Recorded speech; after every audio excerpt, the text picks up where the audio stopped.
How do you balance the risks of public skepticism with the responsibility of pioneering evidence-based cannabis research?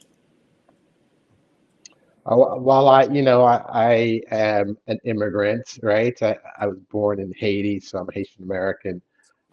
Grew up in New Jersey, but as an immigrant, being the other, public skepticism is part of my life, right?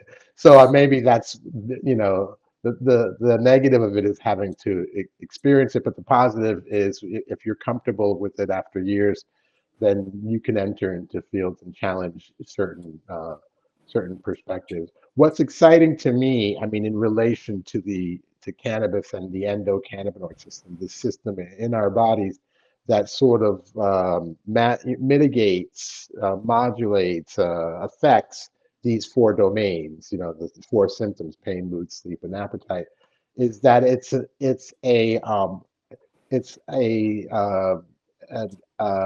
approach to holistic medicine, as you pointed out. We talk about holistic medicine, and we want to do, consider the whole body and all its parts. Well, here's a plant that affects multiple aspects of the body, and so it really lends itself to holistic medicine. And because it's become so popular, we it could help us develop treatment protocols that are more holistic. If you look at the history of medicine and pharmacology, we discovered drugs that we isolated to treat problems like an infection. We created an antibiotic. Great, it was a single problem with a single solution that worked really well for us. And as our diseases progressed to these, to from infection to and acute conditions to more chronic conditions, because we were treating the acute conditions. I mean, people has pneumonia, we have the treatment for it, where before antibiotics we didn't. But now we have more complicated illnesses out there.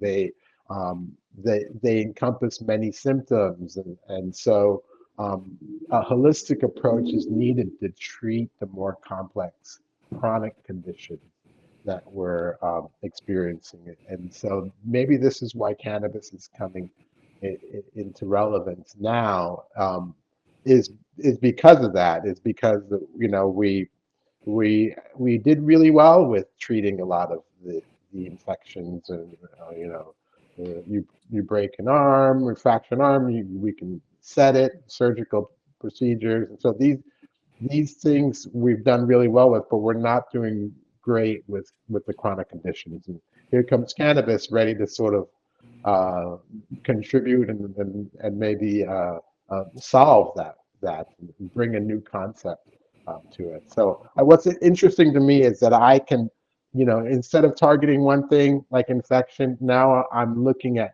how are you on the whole. You you're having problems with pain, but I'm not just going to ask you about your pain. We'll address your pain, but then I will also ask you how you're sleeping.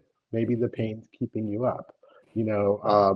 How's your mood been? Maybe you're depressed because you're always in pain all the time. So these are important considerations in treating complex chronic conditions. It's not just simply about the pain anymore. Maybe your appetite's not great because you're always in pain. And so if we can affect all of those symptoms, including the pain, there's a much better chance that the pain gets better. It's a holistic